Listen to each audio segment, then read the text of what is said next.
Hello friends. तो आज हम एक ऐसी लड़की की कहानी देखेंगे जो दुनिया की सबसे अनलकी लड़की है, लेकिन फिर उसका सामना एक मैजिकल कैट से होता है और इससे उसकी लाइफ पूरी तरह बदल जाती है। तो चलिए देखते हैं उसकी अमेजिंग स्टोरी को। तो मूवी के शुरू में हम सैम को देखते हैं जो अपनी फ्रेंड हेजल के साथ वीडियोस बना रही है और पता चलता है कि वो दोनों यहाँ एक ऑर्फनेज में रहती हैं। तभी अचानक उनका सारा सेटअप टूट जाता है और हेजल कहती है कि तुम्हारी किस्मत तो सच में बहुत खराब है और हमें तुम्हारे लिए गुड लक ढूंढना होगा। फिर वो अपने इकट्ठे किए हुए कुछ लकी आइटम्स उसे दिखाती है और बताती है कि अब मुझे बस एक लकी कॉइन की जरूरत है और फिर कोई न कोई मुझे अडॉप्ट जरूर कर लेगा। सैम उसे विश्वास दिलाती है कि वो उसके लिए कॉइन जरूर ढूंढ लाएगी और इससे उसका गुड लक और बढ़ जाएगा। तभी उनकी वार्डन वहाँ आती है और बताती है कि ईव नाम की सोशल वर्कर सैम को लेने आई है। हेजल ये सुनकर उदास हो जाती है क्योंकि बड़ी हो जाने के कारण सैम को अनाथालय छोड़कर जाना होगा। सैम वार्डन से रिक्वेस्ट करती है कि मैं हेजल के अडॉप्ट होने तक यहीं रुकना चाहती हूँ, लेकिन वार्डन कहती है कि अब तुम 18 साल की हो चुकी हो और रूल्स के हिसाब से तुम्हें मूव करना होगा। वो उसे फ्राइडे वाले दिन विजिटिंग आवर्स में आने को कहती है क्योंकि हेजल की फोस्टर फैमिली भी उसी दिन आ रही है और सैम को भी उसकी बात माननी पड़ती है। फिर वो हेजल से प्रॉमिस करती है कि फ्राइडे को मैं तुमसे मिलने जरूर आऊंगी और होपफुली मेरे पास तुम्हारा लकी कॉइन भी होगा। बाहर ईव उसे उसका सामान देती है जिसमें उस वक्त की पिक्चर है जब पहली बार किसी ने उसे अडॉप्ट किया था, लेकिन अनलकी होने के कारण वो ज्यादा दिन उनके साथ नहीं रह पाई और तब से काफी सारी फैमिलीज उसे रिजेक्ट कर चुकी हैं। ईव उससे आगे के प्लान के बारे में पूछती है और सैम बताती है कि उसने एक स्टोर में अपने लिए जॉब ढूंढ ली है और कल सुबह उसे ज्वाइन करना है। आगे सैम अपने अपार्टमेंट की चाबी को भी गटर में गिरा देती है और ईव एक नई चाबी देकर बोलती है कि जल्दी ही तुम्हारा लक चेंज हो जाएगा। सुबह भी हम उसके बैड लक की कुछ झलकियां देखते हैं जहां वो कोई भी काम ठीक से नहीं कर पाती, लेकिन किसी तरह मैनेज करते हुए अपनी जॉब तक पहुंच जाती है। वहाँ वो अपने बॉस मार्विन से मिलती है जिसे लगता है कि सैम उसके स्टोर के लिए बेस्ट चॉइस है, लेकिन जल्दी ही उसका ये भ्रम टूट जाता है और वो देखता है कि सैम ने तो स्टोर में तबाही मचा दी है। तंग आकर वो सैम को बाहर ले आता है और कहता है कि शॉपिंग कार्ट संभालने में तो कोई प्रॉब्लम नहीं हो सकती। अगले दिन सैम हेजल से मिलने जाती है जहां वार्डन से पता चलता है कि हेजल की फोस्टर फैमिली ने अपना प्लान कैंसिल कर दिया है, लेकिन साथ ही वो ये भी बताती है कि संडे को एक नई फैमिली आने वाली है। फिर सैम हेजल से मिलती है जो अडॉप्ट ना होने के कारण बहुत दुखी है और सैम उसे यकीन दिलाती है कि जल्दी उसे एक अच्छी सी फैमिली मिल जाएगी, लेकिन हेजल को लगता है कि उसका गुड लक कहीं रुका हुआ है और वो सैम से उस लकी कॉइन को जल्दी से ढूंढने को कहती है। आगे हम सैम को एक सैंडविच खाते हुए देखते हैं और तभी एक ब्लैक कैट कहीं से आकर उसके पास बैठ जाती है। सैम भूखा समझकर सैंडविच का एक टुकड़ा उसे देती है और कहती है कि काश मेरी लाइफ भी तुम्हारी तरह टेंशन फ्री हो सकती, लेकिन मेरा बैड लक तो मुझसे भी 2 कदम आगे चलता है और शायद इसका साया हेजल पर भी पड़ गया है। तभी वो कैट वहाँ से उठकर भाग जाती है और सैम देखती है कि नीचे जमीन पर एक कॉइन पड़ा हुआ है और वो उसे उठाकर अपनी पॉकेट में रख लेती है। सुबह आँख खुलने पर वो देखती है कि आज उसके सारे काम अच्छे से हो रहे हैं, जैसे होमवर्क अपलोड होना, मैचिंग सॉक्स मिलना और यहाँ तक कि उसका शावर भी काम कर रहा है। तभी उसकी पॉकेट से वो कॉइन निकल कर गिरता है जिस पर अजीब से डिजाइन बने हुए हैं और उसे लगता है कि शायद ये कोई लकी कॉइन है।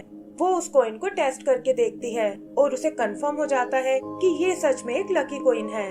फिर वो अनाथालय में वार्डन को कॉल करती है और बताती है कि शाम को मैं हेजल को एक सरप्राइज देने वाली हूँ। स्टोर में भी उसका दिन बहुत अच्छा जाता है और मार्विन को यकीन नहीं होता कि एक ही दिन में वो इतनी एफिशिएंट कैसे बन गई, लेकिन किस्मत को शायद कुछ और ही मंजूर था क्योंकि सैम गलती से उस कॉइन को एक टॉयलेट में गिरा देती है और उसे निकालने के चक्कर में वो फ्लश हो जाता है। शाम को सैम उसी ब्लैक कैट से मिलती है और उसे बताती है कि कैसे कल उसे यहाँ से एक लकी कॉइन मिला था, लेकिन उसने गलती से उसे फ्लश कर दिया। ये सुनकर वो कैट चौंक जाती है और कहती है कि ये आखिर तुमने क्या कर दिया। सैम भी उसे बोलता देखकर बहुत हैरान होती है और तभी वो देखती है कि उसके कॉलर पर भी कॉइन जैसा डिजाइन बना हुआ है और वो समझ जाती है कि वो कॉइन इसी कैट ने मुझे दिया था। वो कैट से वैसा ही एक और कॉइन देने को कहती है, लेकिन देखती है कि कैट तो उससे डरकर भाग रही है। वो भी उसका पीछा करती है, लेकिन बहुत कोशिश करने पर भी कैट उसके हाथ नहीं आती और इससे सैम उदास हो जाती है।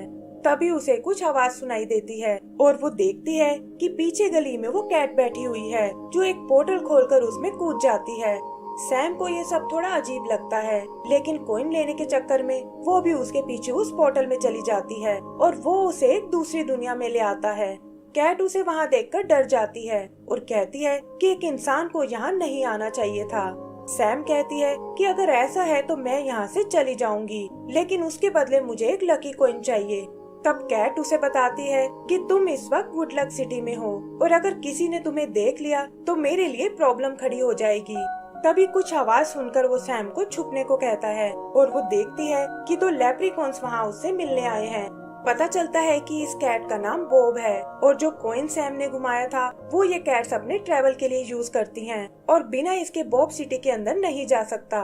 सैम को ये भी पता चलता है कि सिटी के अंदर एक कॉइन डिपो है जहाँ से ये सारे कॉइन्स इशू किए जाते हैं और वो बॉब से कहती है कि क्यों ना हम अंदर जाकर एक और कॉइन ले आएं, जिससे हेजल के साथ साथ तुम्हारी भी प्रॉब्लम सॉल्व हो जाएगी। बॉब भी कुछ सोचकर उसकी बात मान जाता है और सैम कहती है कि फिलहाल अंदर जाने के लिए तुम मेरे बटन का यूज कर सकते हो। आगे उनका सामना एक कैप्टन नाम के लेप्रिकॉन से होता है जो यहाँ की सिक्योरिटी हेड है, लेकिन उस बटन की मदद से बॉब और सैम उससे बच निकलते हैं। फिर बॉब उसे लेप्रिकॉन्स के लॉकर रूम में ले आता है और बताता है कि ये मेरे दोस्त जेरी का लॉकर है जिसकी जॉब इस वक्त कॉइन डिपो में है।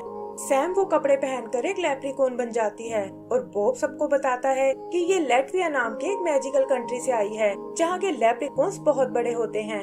आगे वो जेरी से मिलने उस कॉइन डिपो में आते हैं जो सैम के साइज को देखकर बहुत इम्प्रेस होता है और तब बॉब उसे कहता है कि सैम कॉइन डिपो का एक टूर करना चाहती है। जेरी इसके लिए तैयार हो जाता है और बताता है कि आज हम कॉइन्स को पॉलिश करने वाले हैं और तुम भी इसमें हमारी मदद कर सकती हो। सैम वहाँ उन कॉइन्स को चुराने की कोशिश करती है, लेकिन देखती है कि एक सकिंग मशीन उन्हें खींचकर ऊपर ले जाती है और तभी उसके हाथ में अपना खुद का बटन आ जाता है। जल्दी ही सैम के बैड लक से वहाँ गड़बड़ हो जाती है और वो बटन भी उससे छूटकर उस मशीन में चला जाता है। लेप्रिकॉन्स बिल्डिंग को खाली करा लेते हैं और बॉब सैम को बताता है कि अब कैप्टन को बटन के बारे में पता चल जाएगा और हमें कॉइन को भूलकर यहाँ से निकल जाना चाहिए। तभी उनसे मिलने जेरी वहाँ आता है और सैम उसे सारी सच्चाई बता देती है कि कैसे वो यहाँ एक कॉइन चुराने आए थे। जेरी ये सुनकर घबरा जाता है और कहता है कि कैप्टन इसके लिए तुम्हें बैड लक सिटी में भेज देगी जो गुड लक सिटी के ठीक नीचे बनी हुई है। फिर वो उन्हें एक बनी ड्रोन के बारे में बताता है जो किसी भी खोए हुए कॉइन को ढूंढ सकता है, लेकिन उसे चलाने के लिए लक क्रिस्टल की जरूरत पड़ेगी। फिर वो सब उस लक क्रिस्टल को लेने जाते हैं जिसे बनाने वाले कुछ पिग फोरमैन हैं और सैम वहाँ एक बड़े से ड्रैगन को देखती है। जेरी बताता है कि ये गुड लक सिटी की मेयर बेब है और इसके पास ऐसी पावर्स हैं जिससे ये बैड लक को कहीं से भी स्मेल कर सकती है। आगे हम उन पिग्स को वो क्रिस्टल बनाते हुए देखते हैं और वो उसमें से एक को चुरा लेते हैं। फिर जेरी उन्हें कंट्रोल रूम में जाने को कहता है और खुद उस बनी ड्रोन को एक्टिवेट करने जाता है। इधर बॉब सैम को रैंडमाइजर मशीन दिखाता है जिस पर गुड लक और बैड लक के 2 स्टोन्स लगे हुए हैं जो गुड लक और बैड लक के क्रिस्टल्स को अपनी ओर खींचते हैं और फिर सप्लाई लाइंस के थ्रू उन्हें दुनिया भर में पहुंचाते हैं। आगे हम उन्हें उस ड्रोन को एक्टिवेट करते हुए देखते हैं जो पोर्टल से निकलकर सिटी के सीवर प्लांट में जा पहुंचता है और वहां उस कॉइन को ढूंढ लेता है। तभी वो स्क्रीन पर कैप्टन को देखते हैं जिसे बटन की सच्चाई का पता चल जाता है और वो कहती है कि जल्दी ही मैं उस चोर को ढूंढ निकालूंगी। इधर ड्रोन पैनी लेकर वापस आ जाता है, लेकिन इससे पहले कि जेरी उसे पकड़ पाए वैक्यूम उसे खींचकर बैड लक सिटी में ले जाता है। तब जेरी उन्हें बताता है कि ड्रोन पहले सोर्टिंग फैसिलिटी में जाएगा जो बैड लक और गुड लक सिटी के बीच में बनी हुई है और सैम और बॉब उसे लेने चले जाते हैं, लेकिन सैम से बटन दबाने में गलती हो जाती है और इससे वो सीधा नीचे बैड लक सिटी में आ जाते हैं जिसकी ग्रेविटी गुड लक सिटी से बिल्कुल अलग है। वहाँ एक एक्सीडेंट से वो दोनों अलग हो जाते हैं और बॉब सैम को सोर्टिंग फैसिलिटी में आने का रास्ता बताता है जो टावर नंबर 13 से होकर निकलेगा और कहता है कि मैं वहाँ तुम्हारा इंतजार करूँगा। सैम देखती है यहाँ तो हर तरफ मॉन्स्टर भरे हुए हैं और उनसे बचते हुए वो एक रूम में छुप जाती है जहाँ एक बॉक्स में कुछ गुड लक क्रिस्टल्स रखे हुए हैं। वहाँ से निकलकर वो बैड लक सिटी में आती है और थोड़ी प्रॉब्लम का सामना करने के बाद फाइनली उस टावर 13 तक पहुँच जाती है। यहाँ उसे बॉब का बताया वो सीक्रेट रास्ता नजर आता है और उससे होते हुए वो सोर्टिंग फैसिलिटी में आ जाती है जहाँ बॉब दूसरी तरफ उसका वेट कर रहा है। यहाँ उनका सामना जेफ नाम के एक यूनिकॉर्न से होता है जो नेचर वाइज बहुत फ्रेंडली है और उसका काम है अपनी मशीन से बैड लक को रैंडमाइजर में भेजना। यहाँ ये भी पता चलता है कि जेफ बेब का पुराना प्रेमी है, लेकिन अब वो दोनों एक दूसरे से कभी नहीं मिलते क्योंकि बेब को बैड लक बिल्कुल पसंद नहीं है। फिर जेफ उन्हें उनका ड्रोन वापस करता है, लेकिन बताता है कि कॉइन को तो मैंने कॉइन डिपो में भेज दिया है ताकि उसकी अच्छे से सफाई हो सके। बॉब को लगता है कि अब उन्हें कैप्टन से कोई नहीं बचा सकता और तब सैम उसे अपना आइडिया बताती है कि वो बैड लक क्रिस्टल लेकर बेब से मिलने जाएगी और हो सकता है कि वो मदद करने के लिए उसे एक लकी कॉइन दे दे। बेब भी इस अनोखी लेप्रिकॉन को देखकर बहुत इम्प्रेस होती है, लेकिन देखती है कि उसके पैर में तो एक बैड लक क्रिस्टल चिपका हुआ है जिसका असर काफी दिन तक रहता है। सैम भी अनलकी होने की एक्टिंग करती है और जैसा कि उसने सोचा था, बेब उसे अपना एक लकी कॉइन देती है और कहती है कि ये तुम्हारे बैड लक को खत्म कर देगा। सैम उसे लेकर वापस बॉब के पास आती है, लेकिन देखती है कि कैप्टन ने उसे पकड़ लिया है और वो उसे बैड लक सिटी में ट्रांसफर करने वाली है। सैम तुरंत जाकर उसे रोक लेती है और वो कॉइन देकर कहती है कि बॉब ने गलती से इसे गिरा दिया था। कैप्टन को बॉब को छोड़ना पड़ता है और बॉब सैम से पूछता है कि ये कॉइन तो तुम हेजल को देना चाहती थी। तब सैम कहती है कि तुम्हें फंसाकर मैं हेजल की मदद नहीं करना चाहती और वैसे भी मेरे पास एक ऐसा प्लान है जिसमें हमें कॉइन की जरूरत ही नहीं पड़ेगी। फिर वो बॉब को लेकर जेफ की बैड लक मशीन के पास आती है और कहती है कि अगर मैं इसे ही बंद कर दूं तो दुनिया में बैड लक जाना बंद हो जाएगा और हमारी सारी प्रॉब्लम्स भी सॉल्व हो जाएंगी। जेफ से छुपते हुए वो उसकी मशीन को बंद कर देते हैं और देखते हैं कि दुनिया में अब बस गुड लक ही जा रहा है। फिर वादे के मुताबिक सैम वहाँ से वापस जाने लगती है, लेकिन पता चलता है कि वैक्यूम से बैड लक लीक हो रहा है। इधर जेफ भी अपनी मशीन को देख लेता है और भागकर उसे स्टार्ट करने जाता है। बॉब और सैम उस रैंडमाइजर को चेक करने आते हैं और तभी एक तेज प्रेशर के साथ बैड लक पूरे गुड लक सिटी में फैल जाता है। इससे वहाँ की सारी फैसिलिटीज नष्ट हो जाती हैं और सप्लाई लाइन से सिर्फ बैड लक दुनिया में जाने लगता है। इसका असर हेजल की किस्मत पर भी पड़ता है और वो देखते हैं कि उसकी फोस्टर फैमिली आज भी नहीं आई। बेब भी सिचुएशन को चेक करने आती है और देखती है कि रैंडमाइजर के दोनों स्टोन नष्ट हो गए हैं और इससे लक की सप्लाई लाइन पूरी तरह से बंद हो गई है। यहाँ बेब को सैम की सच्चाई का भी पता चलता है और वो कहती है कि देखो तुम्हारी गलती ने क्या कर दिया और अब दुनिया में गुड लक और बैड लक नाम की कोई चीज नहीं है।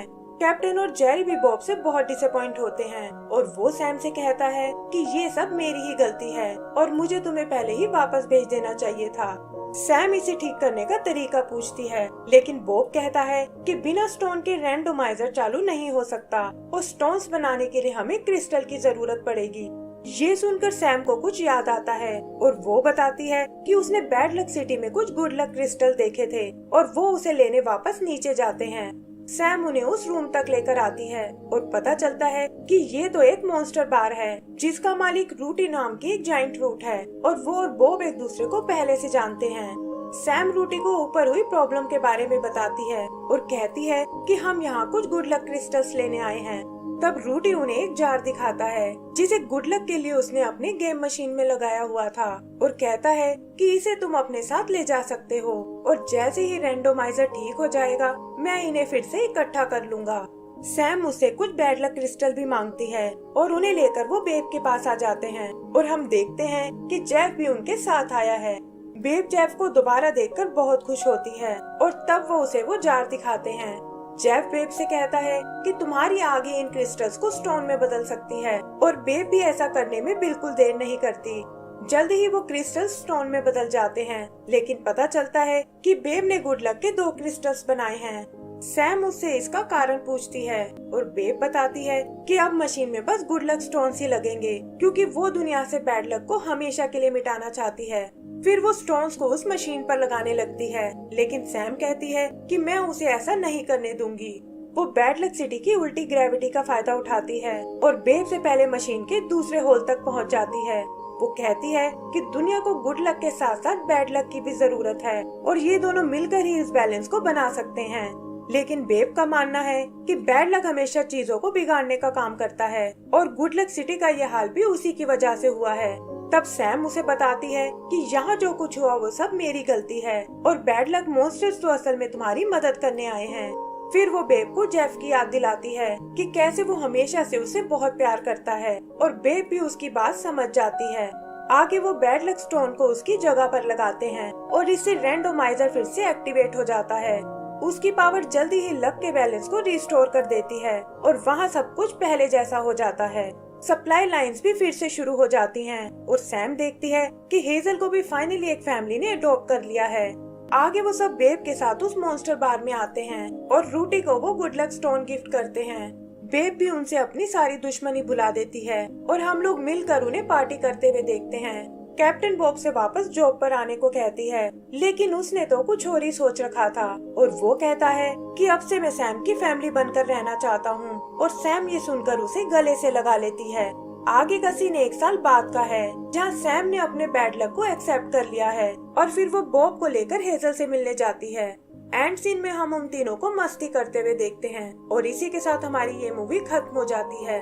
तो दोस्तों, अगर आपको ये मूवी पसंद आई हो तो प्लीज हमें लाइक एंड सब्सक्राइब करना ना भूलें। Thank you.